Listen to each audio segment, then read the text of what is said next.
Viewers. दर्शकों नमस्कार, मैं हूं आपके साथ मीनल और आप देख रहे हैं MNS न्यूज टीवी। आपका बहुत बहुत स्वागत है देश प्रदेश की खबरों में। और अब डालते हैं आज की ताजी हेडलाइंस पर एक नजर। हरियाणा में हरियाणवी मॉडल शीतल सिमी चौधरी की नहर में मिली लाश, आरोपी सुनील गिरफ्तार, हत्या की आशंका।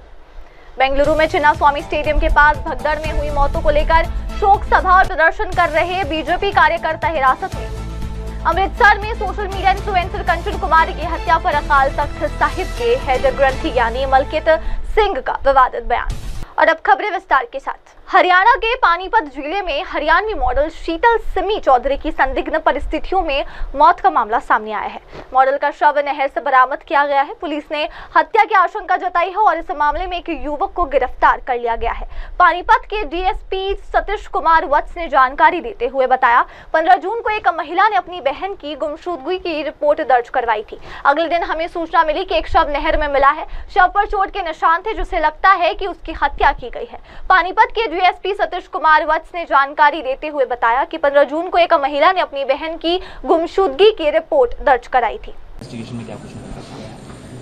देखिए, 15 जून को हमारे मतलडा थाना में एक महिला ने एफआईआर दर्ज करवाई थी उसकी बहन की गुमशुदगी की। और अगले दिन सुबह खरखोदा से सूचना आती है कि एक लड़की की लाश मिली है। खरखोदा थाना के अंतर्गत एक नहर में डेड बॉडी मिली है। तो उसको यहाँ सूचना मिलती है, परिवार वाले अगर वहाँ पर जाते हैं तो उसी लड़की की पहचान होती है जो हमारे यहाँ से गुम हुई थी। और जब डेड बॉडी को देखा गया तो उस पर कुछ चोट के निशान थे और उससे प्रतीत होता था कि हो सकता है इसकी हत्या की गई हो। तो वहाँ पर उसका पोस्टमार्टम करवाया गया खानपुर पीजीआई में बोर्ड के माध्यम से। और उससे परिवार वालों ने बताया कि ये लड़की जो है सुनील नाम के लड़के के साथ गई थी, जो इसराना का रहने वाला है। और सुनील, क्योंकि पहले सुनील की बॉडी नहीं, वो जिंदा ही था, निकल गया था नहर में, कार उसने गिराई थी तो यहाँ वो निकल गया था तैर के। तो इसको घटना से जुड़ते देर नहीं लगी तो पता बाद में फिर तो उसके बाद ये लड़का सुनील नाम का लड़का जो पार्क हॉस्पिटल में पहले से एडमिट था, तो इसको जब ये घटना से जुड़ता हुआ नजर आया तो पुलिस ने उसको काबू करके गहराई से पूछताछ की तो सारा इसका खुलासा हुआ।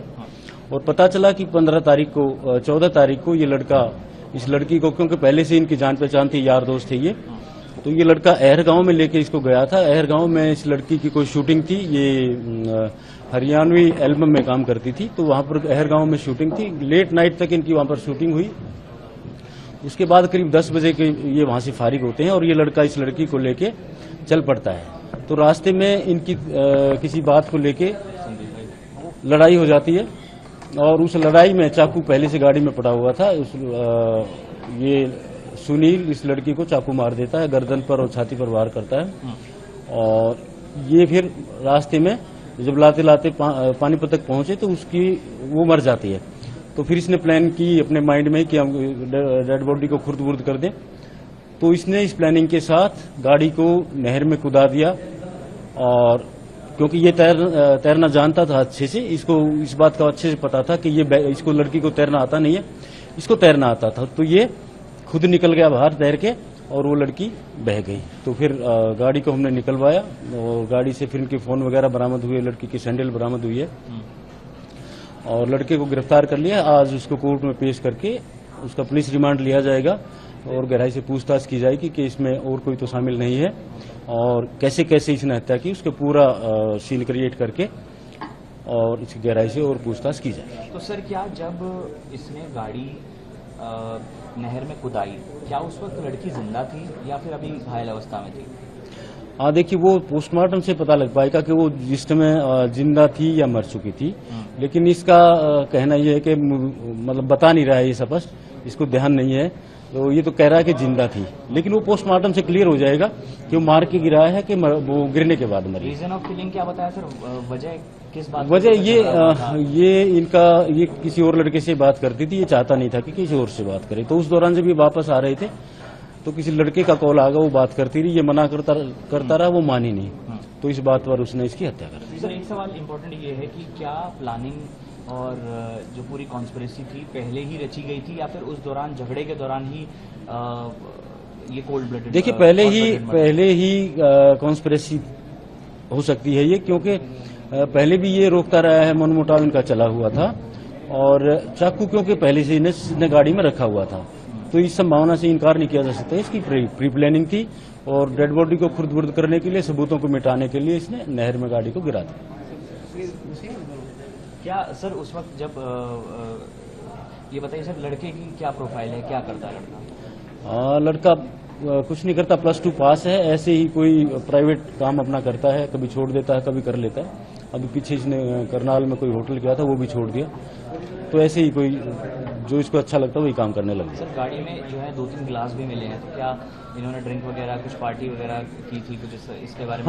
हाँ, हो सकता है। इसने तो शायद ड्रिंक कर रखी थी, तो ये भी हो सकता है। गिलास मिले हैं तो उन्होंने ड्रिंक जरूर किया है। सर कॉन्स्पिरेसी में सिर्फ यही लड़का है या फिर आपको लग रहा है कुछ? ये इसीलिए हम पुलिस रिमांड ले रहे हैं कि हो सकता है कोई और शामिल हो, तो वो गहराई से पूछताछ की जाएगी। और अब अगली खबर, बेंगलुरु में चिन्नास्वामी स्टेडियम के पास भगदड़ में हुई मौतों को लेकर शोक सभा और प्रदर्शन कर रहे बीजेपी कार्यकर्ता हिरासत में हैं। बेंगलुरु के फ्रीडम पार्क में चिन्नास्वामी स्टेडियम के पास हुई भगदड़ में मारे गए लोगों के प्रति शोक व्यक्त करने और सरकार के खिलाफ प्रदर्शन कर रहे भाजपा कार्यकर्ताओं को पुलिस ने हिरासत में ले लिया। भाजपा कार्यकर्ताओं ने फ्रीडम पार्क में शोक सभा का आयोजन किया था और भगदड़ की घटना के लिए जिम्मेदार अधिकारियों पर कार्रवाई की मांग करते हुए विरोध प्रदर्शन किया, लेकिन पुलिस ने प्रदर्शन को अनुमति नहीं दी और कार्यकर्ताओं को मौके से हटाकर हिरासत में ले लिया। इस दौरान कुछ कार्यकर्ता और पुलिस के बीच हल्की झड़प भी हुई। पुलिस का कहना है कि कानून व्यवस्था बनाए रखने के लिए यह कदम उठाया गया। और अब अगली खबर, अमृतसर में सोशल मीडिया इन्फ्लुएंसर कंचन कुमारी की हत्या पर अकाल तख्त साहिब के हेड ग्रंथी ज्ञानी मलकित सिंह का विवादित बयान। सोशल मीडिया इन्फ्लुएंसर कंचन कुमारी की हत्या को लेकर जहां देश भर में शोक और आक्रोश का माहौल है, वहीं अकाल तख्त साहिब के प्रमुख ग्रंथी ज्ञानी मलकित सिंह का बयान विवादों में आ गया है। ज्ञानी मलकित सिंह ने इस हत्याकांड पर प्रतिक्रिया देते हुए कहा कि जो लोग सिख धर्म को बदनाम करते हैं उनके साथ ऐसा ही होना चाहिए, इसमें कुछ भी गलत नहीं हुआ है। उनके इस बयान ने एक नई बहस को जन्म दे दिया है। सोशल मीडिया पर इस टिप्पणी की तीखी आलोचना हो रही है और इसे असंवेदनशील तथा हिंसा को ठहराने वाला बताया जा रहा है। और अब अगली खबर, मध्य प्रदेश में EOW का इंदौर में छापा, नगर निगम के उद्यान प्रभारी चेतन पाटिल के घर और कार्यालय पर कार्रवाई। मध्य प्रदेश के इंदौर में आर्थिक अपराध अन्वेषण शाखा यानी कि EOW ने बड़ी कार्रवाई करते हुए नगर निगम के उद्यान प्रभारी चेतन पाटिल के घर और कार्यालय पर छापेमारी की। सूत्रों के अनुसार ये कार्रवाई आय से अधिक संपत्ति और वित्तीय अनियमितता की शिकायतों के आधार पर की गई। EOW की टीम सुबह सवेरे चेतन पाटिल के निवास और कार्यालय पर पहुंची और दस्तावेजों की गहन जांच शुरू कर दी। अधिकारियों का कहना है कि छापे के दौरान कई अहम दस्तावेज और संपत्ति से जुड़े रिकॉर्ड जब्त कर दिए गए हैं। प्रारंभिक जांच में पाटिल के पास घोषित आय से कहीं अधिक संपत्ति होने के संकेत मिले हैं। लड़की का कतल किया गया, इल्जाम ਜਿਹੜੇ ਨੇ ਉਹ ਨਿਹੰਗ ਸਿੰਘ ਦੇ ਬਾਰੇ ਦੇ ਵਿੱਚ 2 ਵਿਅਕਤੀਆਂ ਦੇ ਉੱਤੇ ਲੱਗੇ ਨੇ। ਉਹ ਲੜਕੀ ਦੱਸਿਆ ਜਾ ਰਿਹਾ ਸੀਗਾ ਕਿ ਸੋਸ਼ਲ ਮੀਡੀਆ ਉੱਤੇ ਲੱਚਰਤਾ ਫੈਲਾਉਂਦੀ ਸੀਗੀ, ਪੰਜਾਬੀਆਂ ਨੂੰ ਬਦਨਾਮ ਕੀਤਾ ਜਾਂਦਾ ਸੀਗਾ। ਕੀ ਕਹਿਣਾ ਚਾਹੋਗੇ ਜੀ? ਅੱਜ ਦਾ ਦਿਨ ਇਸ ਕਾਰਜ ਵਾਸਤੇ ਵਿਸ਼ੇਸ਼ਤਾ ਦਾ ਦਿਹਾੜਾ ਹੈ, ਜਿੱਥੇ ਸਤਿਗੁਰੂ ਗੁਰੂ ਹਰਗੋਬਿੰਦ ਸਾਹਿਬ ਸੱਚੇ ਪਾਤਸ਼ਾਹ ਮਹਾਰਾਜ ਨੇ ਪਾਵਨ ਤਖਤ ਰਚਿਆ।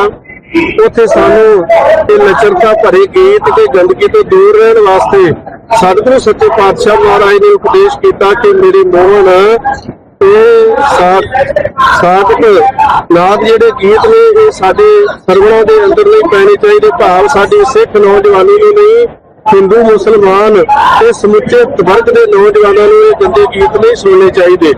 ਪਰ ਜਿਹੜੇ ਇਹੋ ਜਿਹੇ ਲੋਕ ਕਾਰਜ ਕਰਦੇ ਨੇ ਕਿਸੇ ਹੋਰ ਧਰਮ ਦੇ ਵਿੱਚੋਂ ਆਪਣਾ ਨਾਮ ਚੇਂਜ ਕਰਕੇ ਸਿੱਖ ਕੌਮ ਨੂੰ ਬਦਨਾਮ ਕਰਦੇ ਨੇ, ਉਹਨਾਂ ਦੇ ਨਾਲ ਤੇ ਭਾਈ ਇਸ ਤਰ੍ਹਾਂ ਹੀ ਹੋਣਾ ਚਾਹੀਦਾ ਹੈ। ਕੋਈ ਗਲਤ ਨਹੀਂ ਹੋਇਆ, ਇਹ ਪਹਿਲਾਂ ਵੀ ਹੁੰਦਾ ਹੈ ਤੇ ਹੁਣ ਵੀ ਸਤਿਗੁਰੂ ਸੱਚੇ ਪਾਤਸ਼ਾਹ ਮਹਾਰਾਜ ਕਿਰਪਾ ਕਰਨ ਕਿ ਸਮੁੱਚੀ ਮਨੁੱਖਤਾ ਨੂੰ ਜਿੱਥੇ ਸਰਬ ਸਾਂਝੀ ਵਾਲਤਾ ਦਾ ਇਹ ਘਰ ਹੈ, ਗੁਰੂ ਨਾਨਕ ਦਾ ਘਰ ਆਪਣੇ ਕੰਠ ਨਾਲ ਲਾਉਂਦਾ ਹੈ, ਗਲੇ ਨਾਲ ਲਾਉਂਦਾ ਹੈ। ਗੁਰੂ ਅਮਰਦਾਸ ਮਹਾਰਾਜ ਕਹਿੰਦੇ ਆਵੋ ਸਿੱਖ ਸਤਿਗੁਰੂ ਕੇ ਪਿਆਰਿਓ ਗਾਵੋ ਸੱਚੀ ਬਾਣੀ, ਬਾਣੀ ਤਾਂ ਗਾਵੋ ਗੁਰੂ ਤੇਰੀ ਬਾਣੀ ਆ ਸਿਰ ਬਾਣੀ।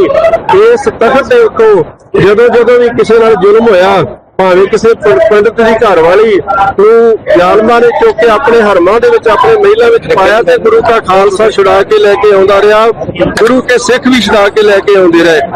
ਵਾਹਿਗੁਰੂ ਜੀ का खालसा, वाहिगुरु जी की फतेह। मध्य प्रदेश के इंदौर में आर्थिक अपराध अन्वेषण शाखा यानी कि ईओडब्ल्यू ने बड़ी कार्रवाई करते हुए नगर निगम के उद्यान प्रभारी चेतन पाटिल के घर और कार्यालय पर छापेमारी की। सूत्रों के अनुसार ये कार्रवाई आय से अधिक संपत्ति और वित्तीय अनियमितता की शिकायतों के आधार पर की गई। ईओडब्ल्यू की टीम सुबह सवेरे चेतन पाटिल के निवास और कार्यालय पर पहुंची और दस्तावेजों की गहन जांच शुरू कर दी। अधिकारियों का कहना है कि छापे के दौरान कई अहम दस्तावेज और संपत्ति से जुड़े रिकॉर्ड जब्त कर दिए गए हैं। प्रारंभिक जांच में पाटिल के पास घोषित आय से कहीं अधिक संपत्ति होने के संकेत मिले हैं। और अब अगली खबर, कोलकाता में खिदिरपुर मार्केट में 400 दुकानों में भीषण आग। विपक्ष के नेता शुभेंदु अधिकारी ने सरकार पर लगाए गंभीर आरोप। पश्चिम बंगाल के खिदिरपुर मार्केट में लगी भीषण आग से करीब 400 दुकानें जलकर खाक हो गई। इस घटना को लेकर राज्य के नेता प्रतिपक्ष शुभेंदु अधिकारी ने राज्य सरकार पर गंभीर आरोप लगाए हैं। शुभेंदु अधिकारी ने घटनास्थल का दौरा करने के बाद कहा, अभी भी आग लगी हुई है, फायर ब्रिगेड मौके पर है लेकिन पानी नहीं है। गरीब लोगों को यहां से हटाने के लिए रिश्वत ली गई थी। सरकार इन लोगों के खिलाफ इन दुकानदारों को हटाने के लिए पैसे दिए गए थे। उन्होंने आगे कहा, विपक्ष के नेता के रूप में मैं कहना चाहता हूं कि भारतीय जनता पार्टी इन पीड़ित आग जल रहा है, फायर ब्रिगेड का इंजन खड़ा हुआ है लेकिन पानी नहीं है। सेम ममता बनर्जी, सेम सरकार में, सेम कॉर्पोरेशन, ये लोग को यहाँ से उखाड़ फेंकने के लिए, ये लोग को हटाने के लिए रिश्वत लिया है। और ममता बनर्जी काल का डिक्लेरेशन गरीब लोग और व्यवसायी के खिलाफ है। पहले से नया इसको एविक्ट करके नया प्लेस सब ठीक ठाक करके सरकार का आदमी हुआ, कल आया, चीफ मिनिस्टर ने ऐलान कर दिया 1 लाख रुपया जाओ और नया प्लेस में उठ के भागो। यहाँ से smoke are coming 36 hours past, the fire brigade engine is not functioning. It's a great conspiracy. We, on behalf of the BJP and opposition, as a leader of opposition, we stand with the victim. ये लोग आज से लगातार धरना अवस्थान चालू करेगा, ये पॉलिटिकल मूवमेंट करेगा, हम लोग इसका साथ खड़ा। और अब अगली खबर, अहमदाबाद प्लेन क्रैश के पीड़ित अर्जुन पोटैया का उनके पैतृक गांव वीडिया में अंतिम संस्कार। बारिश के बावजूद उमड़ा गांव। अहमदाबाद विमान हादसे में जान गंवाने वाले अर्जुन पटोया का अंतिम संस्कार उनके पैतृक गांव वाडिया में किया गया। भारी बारिश के बावजूद बड़ी संख्या में ग्रामीण उनकी अंतिम यात्रा में शामिल हुए और नम आंखों से विदाई दी। अर्जुन पटोया जो हाल ही में अहमदाबाद प्लेन क्रैश का शिकार बने, उनका पार्थिव देह गांव पहुंचाने पर शोक की लहर दौड़ गई। स्थानीय लोग, रिश्तेदार और मित्र अंतिम दर्शन के लिए एकत्र हुए। पूरे गांव में मातम पसरा रहा।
और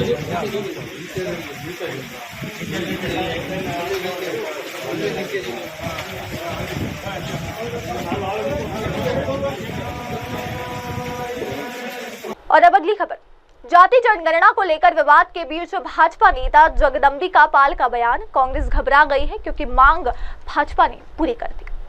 जाति जनगणना को लेकर जारी सियासी विवाद के बीच भाजपा सांसद जगदंबिका पाल ने कांग्रेस पर हमला बोला है। उन्होंने कहा कि कांग्रेस पार्टी जाति आधारित जनगणना की घोषणा से घबरा गई क्योंकि ये उनकी वर्षों पुरानी मांगे थी जिसे उन्होंने कभी पूरा ही नहीं किया। जगदंबिका पाल ने कहा, कांग्रेस ने कभी इस पर फैसला नहीं लिया था, उन्हें कल्पना भी नहीं थी कि मोदी सरकार जातिगत जनगणना का आदेश देगी। न सिर्फ जनगणना की घोषणा की गई बल्कि उसका शेड्यूल भी जारी कर दिया गया है और प्रक्रिया शुरू हो चुकी है।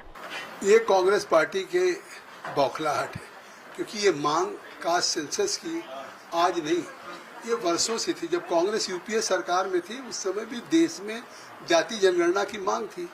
कांग्रेस यूपीए ने अपने जीवन में फैसला नहीं लिया और उनको कल्पना भी नहीं थी कि ये नरेंद्र मोदी की सरकार ये सेंसस कराएगी या कास्ट सेंसस कराएगी। और स्वयं भारत के गृह मंत्री श्री अमित शाह जी सरकार की तरफ से न केवल जनगणना की घोषणा किया, उन्होंने पूरा शेड्यूल जारी कर दिया कि उस शेड्यूल में हिली एरियाज में किस तरीके से 1 अक्टूबर 26 या फिर जनगणना के सारे आंकड़े 1 मार्च 27 तक होगा। 16 तारीख को कल से नोटिफिकेशन हो गई, प्रक्रिया शुरू हो गई। तो अब लगता है कि कांग्रेस को उनके हाथ से तोते उड़ गए। जो फैसला उन्होंने नहीं किया वो भाजपा एनडीए की सरकार ने फैसला किया। तो अब देश के पिछड़ों को, देश के उन लोगों को जिनकी मांग थी, अब उनको लगता है ये मांग तो हमारी बीजेपी इंडिया ने पूरी की है, तो अब उनको केवल एक भ्रम पैदा करने। जयराम रमेश या तो पढ़े नहीं, उस नोटिफिकेशन को पढ़ ले और सारी एडवाइजरी को पढ़ ले, तो उसमें ये एडिशनल इन्फॉर्मेशन है। संविधान में जनगणना है तो जनगणना की घोषणा हुई है, उसमें एडिशनल इन्फॉर्मेशन में जाति जनगणना और इन्फॉर्मेशन सभी कलेक्ट किया जाएगा। और अब अगली खबर, मुख्यमंत्री पुष्कर सिंह धामी के निर्देश पर राज्य सूचना निदेशालय में स्वास्थ्य जांच शिविर का आयोजन, 200 से अधिक परीक्षण मुफ्त। उत्तराखंड के मुख्यमंत्री पुष्कर सिंह धामी के निर्देश अनुसार राज्य सूचना निदेशालय में एक स्वास्थ्य जांच शिविर का आयोजन किया गया। इस शिविर में लोगों के लिए 200 से अधिक प्रकार के मेडिकल टेस्ट निःशुल्क किए जा रहे हैं। शिविर का उद्देश्य कर्मचारियों और आम जनता को स्वास्थ्य सेवाएं प्रदान करना और समय समय पर स्वास्थ्य परीक्षण कर उनकी सुरक्षा सुनिश्चित करना है। स्वास्थ्य विभाग के अधिकारी मौके पर मौजूद है और परीक्षण के साथ साथ स्वास्थ्य संबंधी सलाह भी दे रहे हैं। मुख्यमंत्री धामी ने कहा कि इस तरह के स्वास्थ्य शिविर नियमित रूप से आयोजित किए जाएंगे ताकि प्रदेश के लोग स्वस्थ रह सकें। अगली खबर, एबीवीपी ने केरल सचिवालय के सामने प्रदर्शन किया। पीएम श्री योजना पर हस्ताक्षर और केटीयू छात्रों के वर्ष पूर्व नियमों को वापस लेने की मांग। अखिल भारतीय विद्यार्थी परिषद यानी कि एबीवीपी ने केरल सचिवालय के बाहर एक विरोध मार्च का आयोजन किया। प्रदर्शनकारियों ने राज्य सरकार से प्रधानमंत्री श्री योजना पर तुरंत हस्ताक्षर करने और केरल टेक्निकल यूनिवर्सिटी के छात्रों पर लगाए गए वर्ष पूर्व नियमों को रद्द करने की मांग की। एबीवीपी नेताओं ने कहा कि पीएम श्री योजना के तहत शिक्षा में सुधार और बेहतर संसाधन उपलब्ध कराए जाएंगे जो छात्रों के लिए महत्वपूर्ण है। साथ ही उन्होंने केटीयू के पिछले साल के नियमों को छात्रों पर अनावश्यक बोझ बताते हुए तत्काल इसे वापस लेने की आवश्यकता बताई है।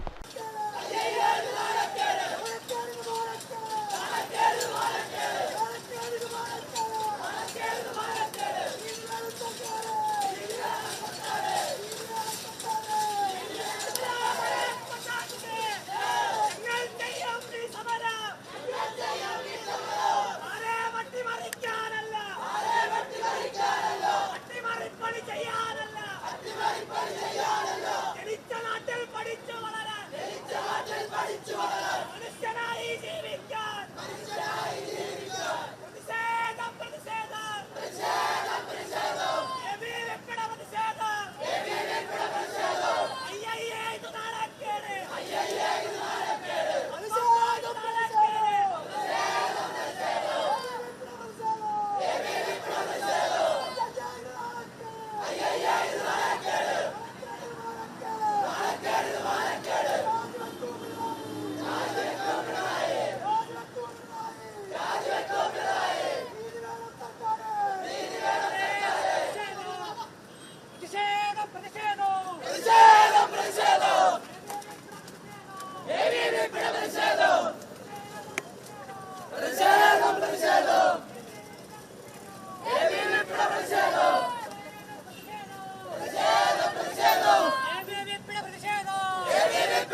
और अब अगली खबर।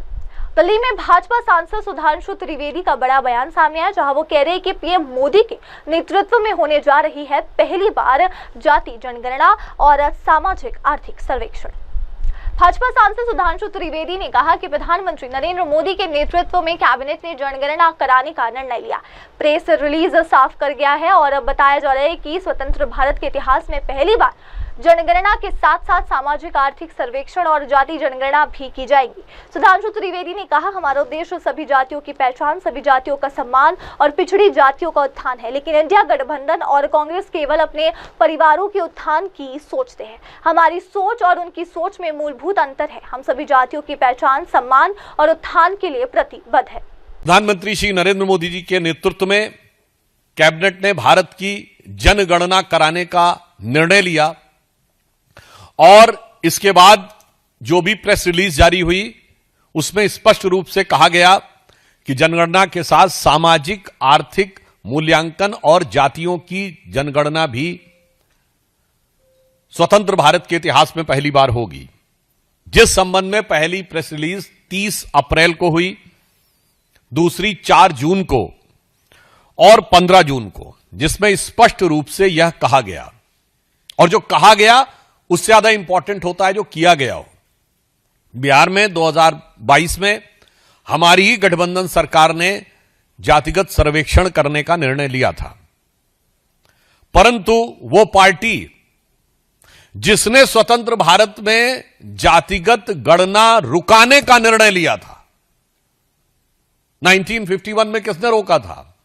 जिसने पिछड़ों के हक को मारने के लिए काका कालेलकर कमेटी की रिपोर्ट नहीं जारी होने दी, मंडल की रिपोर्ट नहीं जारी होने दी, वो अचानक आज आकर जो कहने का प्रयास करते हैं और जो लिखा हुआ भी है उसको नहीं पढ़ पाते हैं। मुझे लगता है इसके द्वारा उनकी राजनीति का तत्व सामने आ जाता है। अब मैं बताना चाहता हूं, प्रधानमंत्री मोदी जी के नेतृत्व में भारतीय जनता पार्टी और एनडीए की सरकार का विचार क्या है। हम कहते हैं सबका विश्वास, सबका प्रयास। अब इसीलिए हमारी सरकार जिस विषय को लेकर सामाजिक सांस्कृतिक सर्वेक्षण, सामाजिक और आर्थिक सर्वेक्षण और जातिगत जनगणना कराना चाह रही है, उसके पीछे हमारा उद्देश्य है सभी जातियों की पहचान, सभी जातियों को सम्मान और सबसे पिछले छोर पर खड़ी हुई जातियों का उत्थान। मगर जो इंडिया गठबंधन और कांग्रेस की सोच क्या है? केवल अपने अपने परिवार का उत्थान और उसके लिए जातियों में घमासान। हमारी सोच और उनकी सोच में एक मूलभूत अंतर है। हम सभी जातियों की पहचान, उनका सम्मान और उनके उत्थान के लिए समर्पित हैं। ये अपने परिवार को सारा मिष्ठान, उसके लिए सब वर्गों में हो जाए घमासान, ये उससे ज्यादा प्रेरित है। ऑन द टेक्निकल एस्पेक्ट मैं कहना चाहूंगा, इतने लंबे समय तक सरकार में रहने के बाद कम से कम कांग्रेस पार्टी को टेक्निकल इश्यूज समझने चाहिए। जातिगत जनगणना का नोटिफिकेशन केंद्र के द्वारा होता है। राज्य जातिगत जनगणना कर ही नहीं सकते तो किस राज्य के नोटिफिकेशन को दिखा रहे हो? वो केवल सर्वे कर सकते हैं। सर्वे को नोटिफाई करने का प्रोसीजर अलग है, उसका स्टैच्यूटरी प्रोसीजर नहीं है, गवर्नमेंट ऑर्डर है। जातिगत जनगणना केंद्र के द्वारा की जाती है, उसका स्टैच्यूटरी प्रोसीजर है, followed by the government order है। और वैसे देखिए, ये स्वयं जिस तेलंगाना राज्य का उदाहरण दे रहे हैं, पहली बात तो वहां सर्वेक्षण हो रहा है, सेंसस नहीं, स्पष्ट समझना चाहिए। गणना नहीं हो रही है, सर्वे हो रहा है। दूसरा, जिस राज्य का उदाहरण दे रहे हैं वहां के मुख्यमंत्री तो अभी बोल रहे हैं, उनका आज ही का बयान आया है कि पैसे की कमी हो गई है,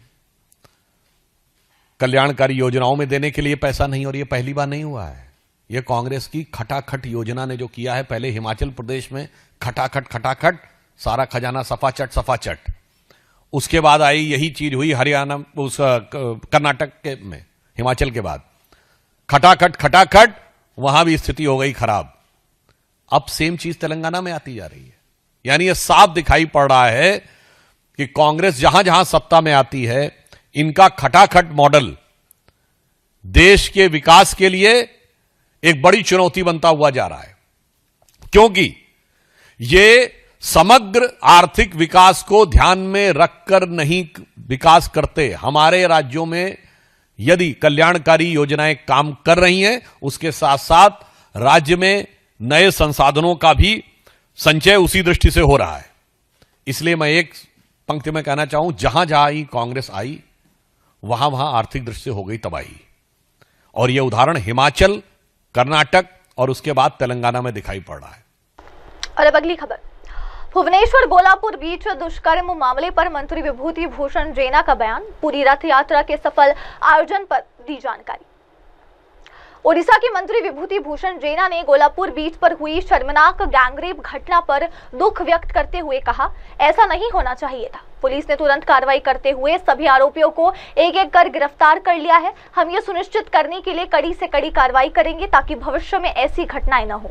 मंत्री ने पूरी रथ यात्रा को लेकर भी जानकारी देते हुए कहा कि सभी बसों को आवश्यक सुविधाएं प्रदान की जाएंगी। पूरी में 30,000 से अधिक श्रद्धालुओं के लिए भोजन की व्यवस्था की गई है। हमने मेरे ओर से और गवर्नमेंट की ओर से भी, पुलिस प्रशासन भी तुरंत कार्रवाई की है। जिन जिन लोग को चुन चुन के गिरफ्तार भी लोग का हो गया, और हमारा प्रयास रहेगा जितना बड़ी कार्रवाई उनके विरोध खिलाफ हो सके, ये उदाहरण होगा, ऐसे हमारा प्रयास रहेगा। सर, ये पूरी में रथ यात्रा के उपलक्ष्य में ट्रांसपोर्ट डिपार्टमेंट से क्या बस क्या अरेंजमेंट किया? जैसे लास्ट टाइम हुआ था, लास्ट टाइम पूरी रथ यात्रा में जैसे आपका बस स्टैंड भुवनेश्वर और कटक का नेताजी टर्मिनल और अम्बेडकर टर्मिनल और कल्पना स्क्वायर में सब बस में फास्ट एड बक्स का और ORS का ऐसे सुविधा दिया गया था। और हर ब्लॉक से बस आएगी पुरी की ओर, हर गांव का भक्त भी आएंगे। वैसे ही 400 तक बस भी आएगी पुरी तक। और पुरी में हमारा फ्री भोजन का व्यवस्था किया गया था 30,000 का, जैसे कि मालती पाटपुरु और तालाबुनिया, वो जगह पे हमने 30,000 लोग का भक्तों का भोजन व्यवस्था भी किए थे। इस बार भी, इस साल भी ऐसे ही होगा। और जितने भी गाड़ी अगर रास्ते में कोई ट्रैफिक जाम हो जाए, उस वक्त हमारा जो ये व्यवस्था रहेगा जैसे कि तुरंत हटा जाएगा। ऐसे हमारा एक कंट्रोल रूम भी हमारा ओर से भी व्यवस्था किया गया है। जितना सुविधा हो सके, जैसे कि हर जगह हम चुन के देखते हैं और कहीं भी कंजेशन नहीं होगा, कहीं भी ट्रैफिक जाम नहीं होगा, कहीं भी कोई भक्त, कोई तीर्थ यात्री ना फंसे। भगवान जगन्नाथ की रथ यात्रा और दर्शन करें। और अब अगली खबर, कोलकाता में विमान के 2 यात्रियों ने दिया बयान, 5 घंटे तक विमान में फंसे रहे, इंजन खराब होने का शक। विमान में सफर कर रहे 2 यात्रियों ने बताया कि उन्हें करीब 5 घंटे तक विमान में ही रहना पड़ा। उन्होंने कहा, 5 घंटे बाद हमें विमान से उतरना पड़ा। उन्होंने बताया कि बाई इंजन में समस्या थी, हमें खाना दिया गया, बच्चे अंदर इधर उधर दौड़ रहे थे। हमें लगा कि ये सामान्य ईंधन भरने का काम है, लेकिन देरी लगातार बढ़ती गई और 5 घंटे तक चली। यात्रियों ने सवाल उठाया कि हम पहले ही 15 घंटे की उड़ान भर चुके थे, तो क्या 15 घंटे की उड़ान में कुछ खराब था? यहाँ आने के बाद रख रखाव करना पड़ा। इस बयान से विमान में हुई देरी और तकनीकी समस्या को लेकर सवाल खड़े हो गए हैं। San Francisco, and then we were supposed to take a stop in Kolkata, but instead the plane just after 5 hours we had to deplane. Okay, so what was the reason? What were they telling you when They said the left engine was not working. Well, this is what happened. So first, how panicky the situation was inside the aircraft? It was not panicky. not panicky. We were eating. They gave us food. Kids were running around inside. in the aircraft? Well, we thought it was just normal refueling, and then the pilot said, "Oh, 15-minute delay, 15-minute, 20-minute delay," and then it kept going for 5 hours. Kept on for 5 hours. So during Yeah. the 5 hours, did they make any announcement in the aircraft? Yeah, they made like 2 announcements. Yeah, 2 announcements. They said they needed like 15, Engine 20 left minutes more. engine maintenance. Sorry? Maintenance on the left engine. What is the left engine? The engineers were doing maintenance checks Maintenance on of the left engine. Yeah, They announced that. they announced that. Yeah. So did they kind of, inside fears?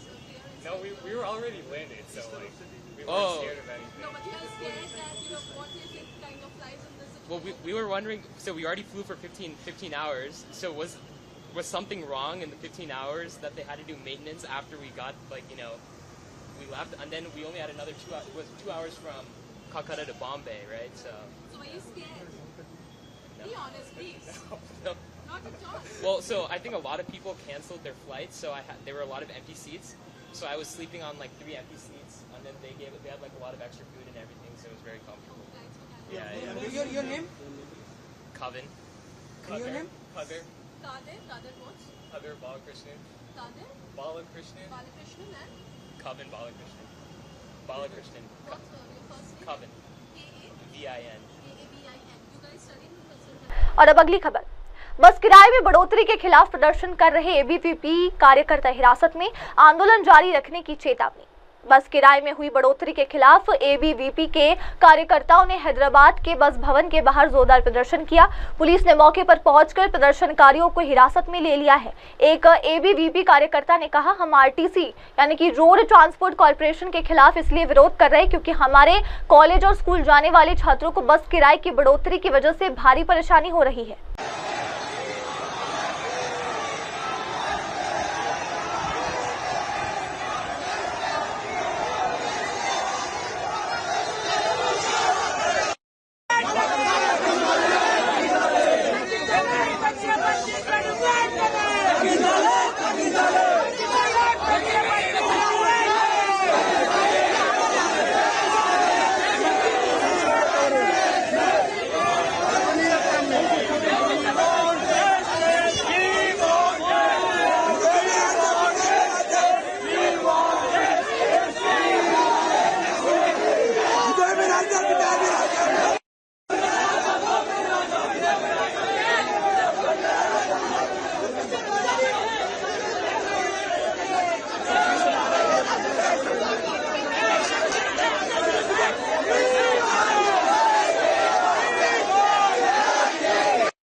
भारतीय विद्यार्थी परिषद बस भवन के सामने बसपा charge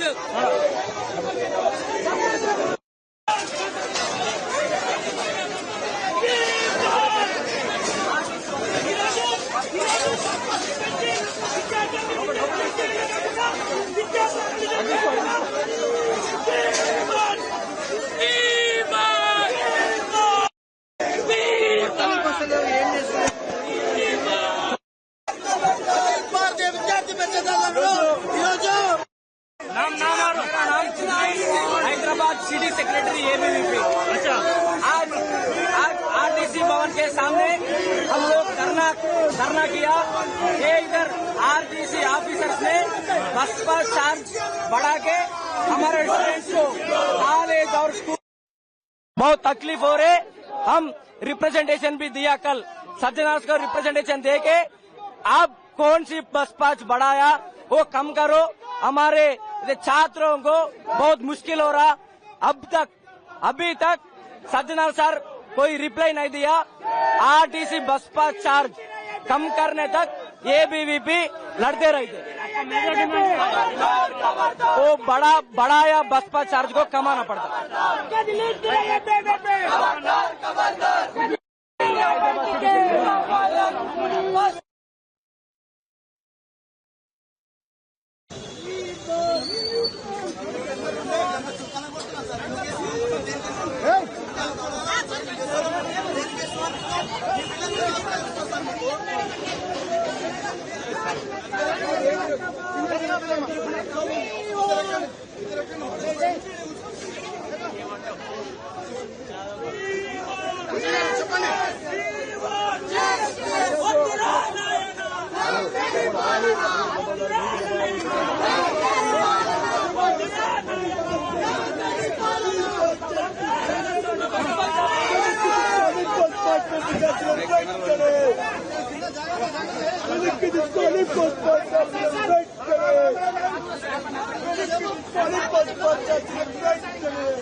और अब अगली खबर।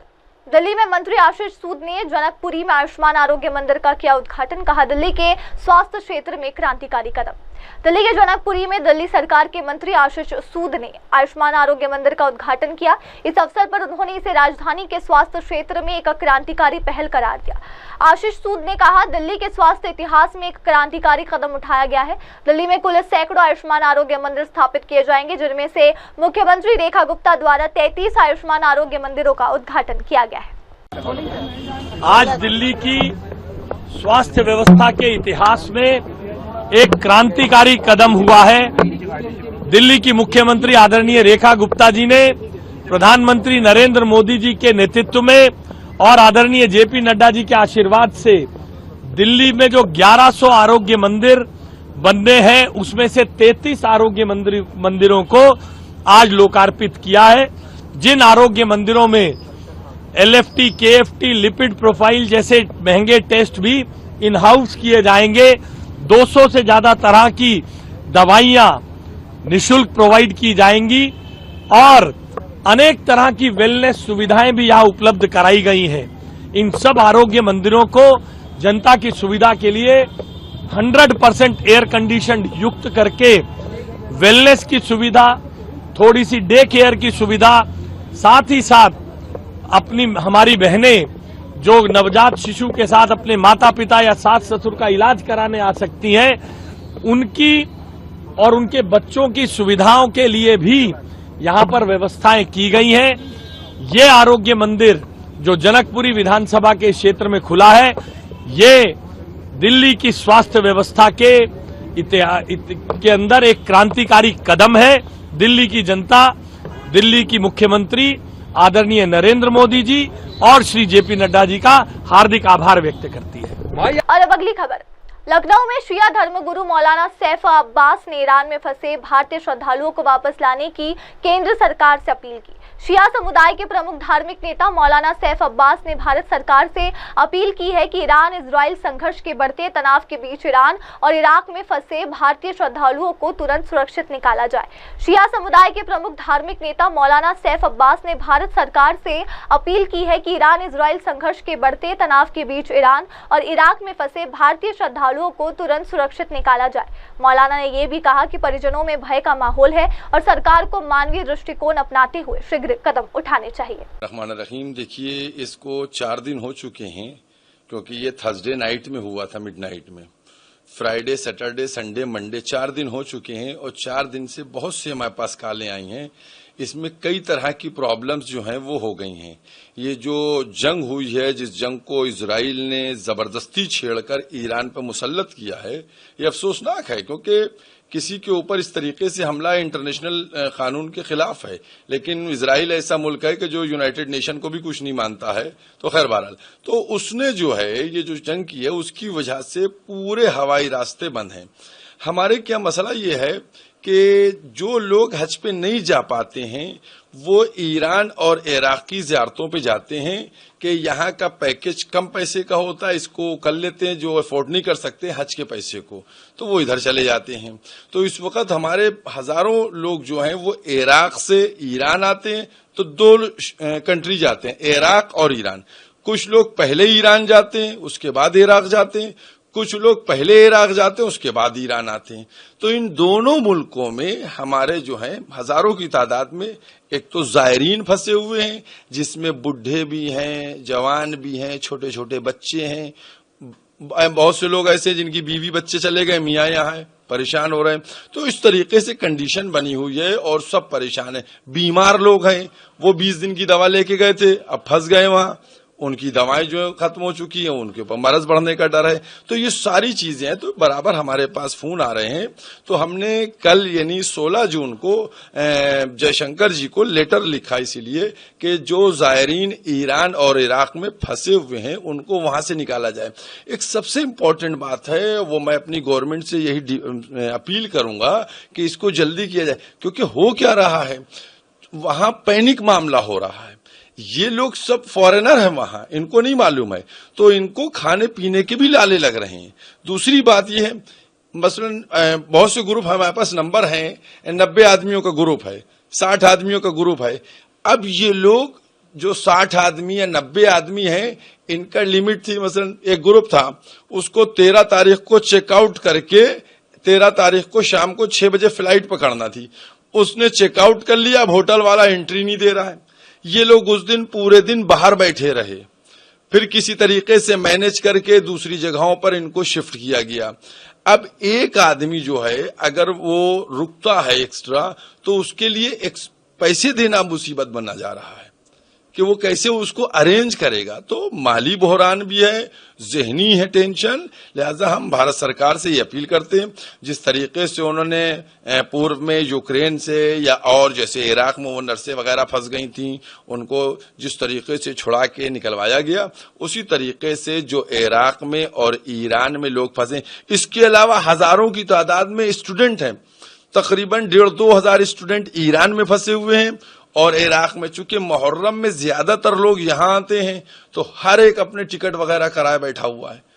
तो बहुत ज्यादा प्रॉब्लम है। मैं भारत सरकार से यही अपील करूंगा कि इसको फौरी तौर के ऊपर इसको अरेंज किया जाए और जो इंडियन नेशनल जो हैं ईरान में और इराक में फंसे हुए, उनको किसी भी रूट से निकालकर इंडिया वापस लाया जाए। फिलहाल वक्त हो गया एक ब्रेक का। ब्रेक के बाद लौटेंगे और देखेंगे देश दुनिया की तमाम बड़ी खबरें। तब तक के लिए आप जुड़े रहे मेरी सहयोगी शिबा के साथ और देखते रहिए MNS न्यूज टीवी। नमस्कार, मैं हूं Abhishek Bachchan. Keep watching MNS news.